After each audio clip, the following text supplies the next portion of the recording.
I just released a new true crime episode on Craig Freer. Check it out on Donovan Dread True Crime. The links are below. In this episode, we have several very strange encounters from state, local, and federal law enforcement. So let's get into the stories. Hi Donovan, I watch your show all the time, and I wanted to share a story. Actually, it's a story from my brother-in-law, who is in law enforcement in West Virginia. He just shared this story with me this past weekend when we had a 10th birthday party for my daughter. He said I could share this story as long as I leave his name and exact place of work out of the story. He was working the 3 p.m. to 11 p.m. shift and was responding to a call they received from an older couple who reported a possible break-in. He said they got the call around 7:30 p.m. and they got there about 15 minutes after. The couple lived out a little ways in a rural area, which was odd to begin with because they don't normally get these types of calls out there. When he arrives, it's dark out because it's early November, and he knocks on the door and the wife answers and tells him what transpired. She explains that the couple were watching Jesse Waters on Fox News and that they heard something really loud banging on their back door. This is an older couple with no pets and no neighbors nearby. The closest neighbor is a half a mile down the road. It's a very large property with woods on two sides, and the rest is an open field. They have a large deck on the back of their house that overlooks an open field. So he asks her what they heard, and she tells him that they went to see what was causing the noises and they went to their back door. They couldn't see anything at first, but then they turned on the floodlight to the backyard, and there it was, this dark figure in the backyard with wings like a bird and these huge red eyes that look like reflectors from a bicycle. This man or creature, whatever it was they saw, was standing on 2 feet, then opened its wings that spanned about 10 foot across and flew to the back of their property.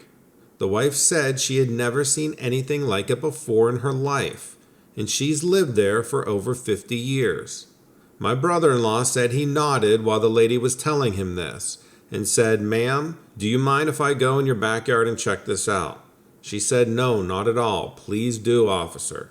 So my brother-in-law goes around the house from the side and goes into the backyard. The backyard itself is probably about 150 yards of grass before it hits the woods. He said he was walking around looking for anything, and then he heard this loud flapping noise behind him. When he turned around, it was gone. He thought, what the hell? At first, he was kind of shaking his head and laughing on the inside from what this couple originally told him.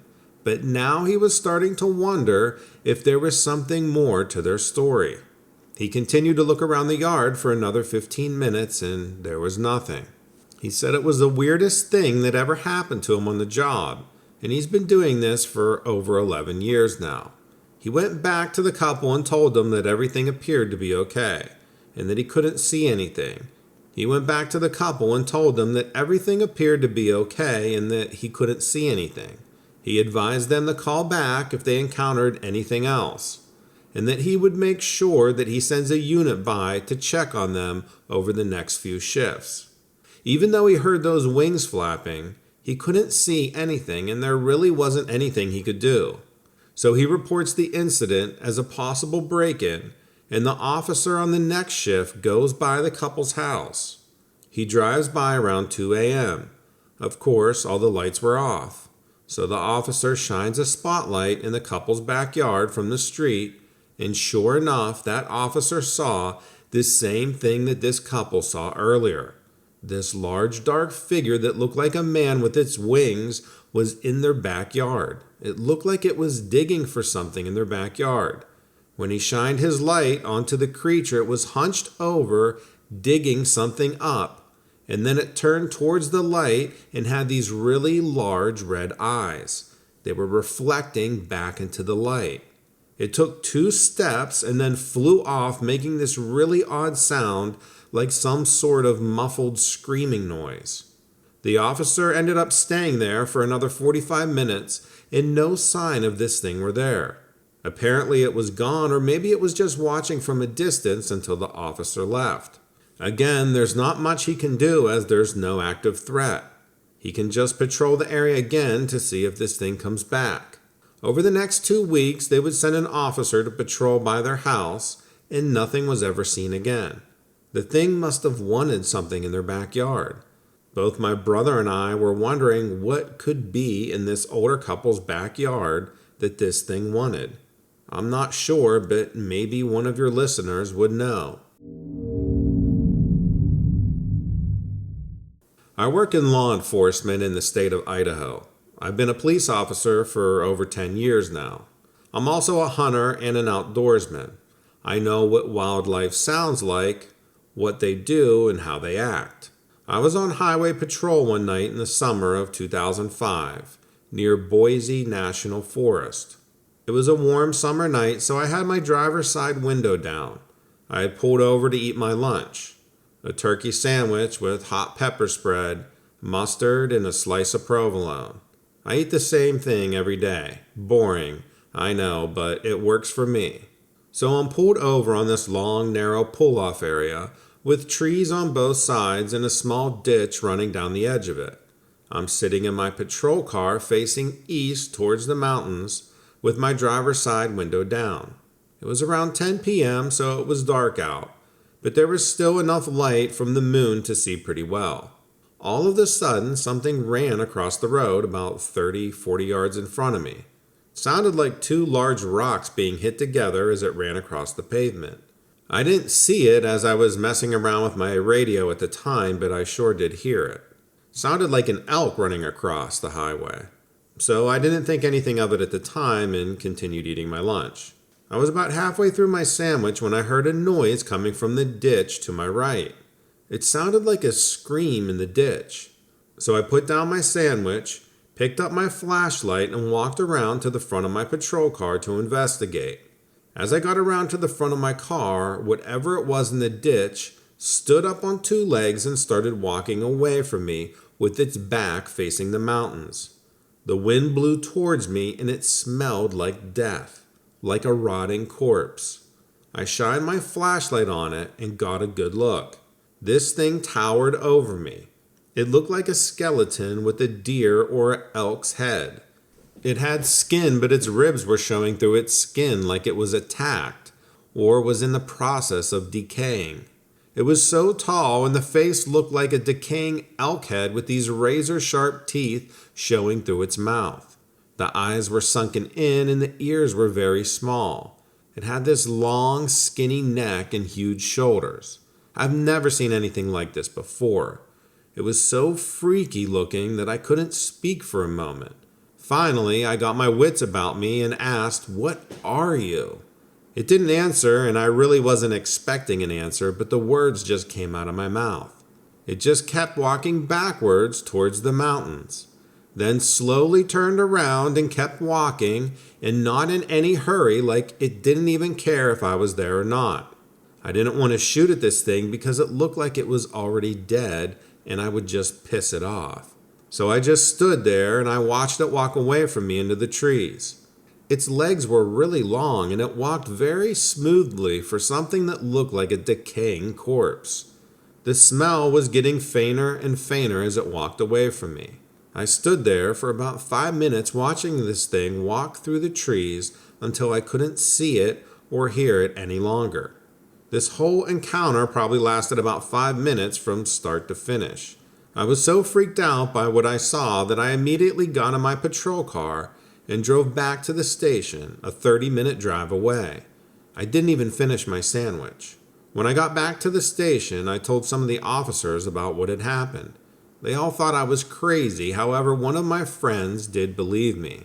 I didn't tell anyone for a while after that, but when I did, they said that there have been several sightings in the Boise National Forest over the years.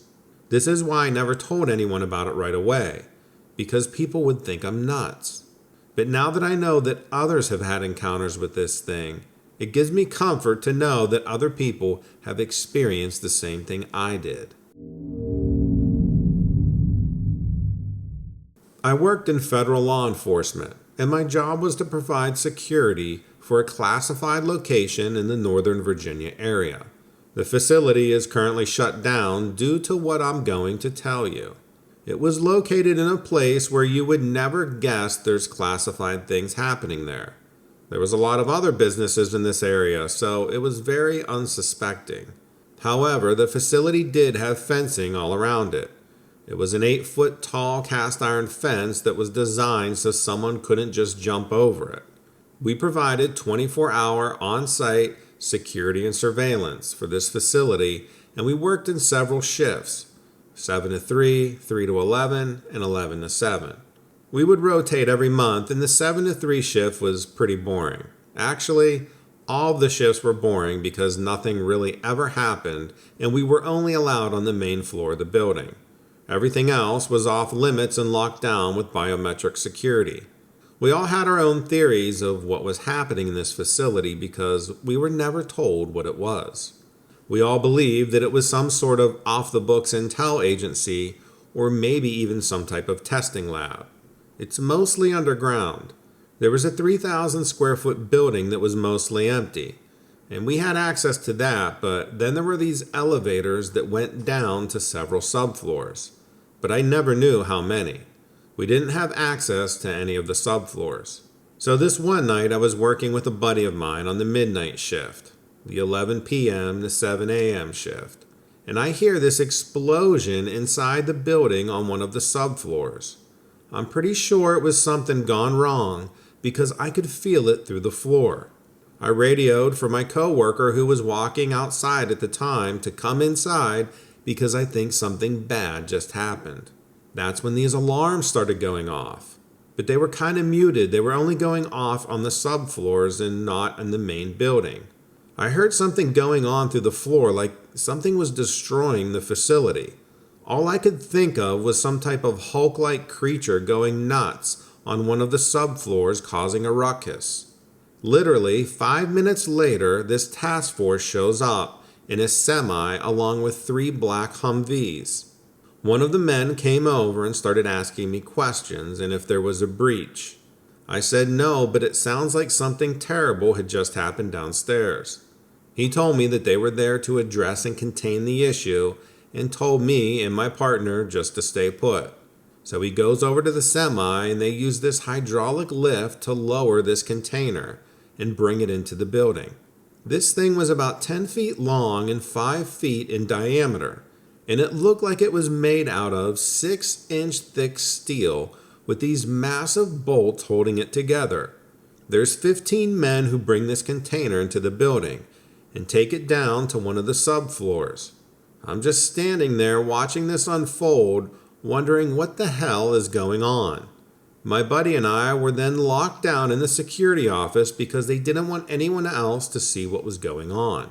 So for the next 30 minutes, we can feel something going on below us as we're in the security office. Then shortly after, they come back up with this same container and also several body bags and load everything into the semi. I look at my coworker and we are just like, what just happened down there? After loading everything into the semi, this one team member tells us that we are all clear and not to mention this to anyone. I don't know what happened down there. It sounded like some type of experiment gone wrong. It had to be some type of creature or beast because why else would they need a container so strong? Over the next few days, there were several cleanup crews that came in and out of the facility. Then 2 weeks later, we were all reassigned to different jobs. Hi, Donovan. Let me first say that I feel a little weird telling this story, just because it's so unbelievable if you didn't experience it yourself. I've never told anyone this for this simple fact. Here it goes. I was on highway patrol one night last summer in North Carolina. It was about 2 a.m. and I was behind this old Chevy truck. I was on Girton Highway that runs through the mountains. I'm cruising along when all of a sudden I see this huge black figure leap from the side of the road and onto the roof of that old Chevy truck. It happened so fast that I had to do a double take to make sure that what I saw was real. It landed on its feet and then in one fluid motion turned around and looked right at me. At first, all I could see was its silhouette against the moonlit sky behind it. But as I continued to look, I could see that it had very broad shoulders and long arms which were now resting on top of this guy's cab. Its head seemed small compared to its body size, and it had these huge wings. It stared at me for about 10 seconds or so before jumping back down off the truck and taking off running across the highway into some thick brush alongside a park. As soon as it took off running away from me towards the park, his entire body became engulfed in a shadow, like someone flipped a switch turning him into darkness. Within seconds, he disappeared into nothingness. After watching him disappear right before my eyes like that, my heart started beating hard enough to feel it pounding in my temples. I turned around and pulled up to the park to see if I could see what this thing was, but there was nothing there. But I could hear this faint sound that sounded like a baby crying. I couldn't tell where it was coming from, so I kept looking around. I went inside the park and searched for another few minutes, and that's when I saw that same huge black figure running full speed at me from across the park. I drew my weapon, and as soon as I was ready to fire, it leapt up in the air and flew away heading westbound. I don't know what I encountered that night, but I'm pretty sure it was some kind of demon. If not, it was certainly evil.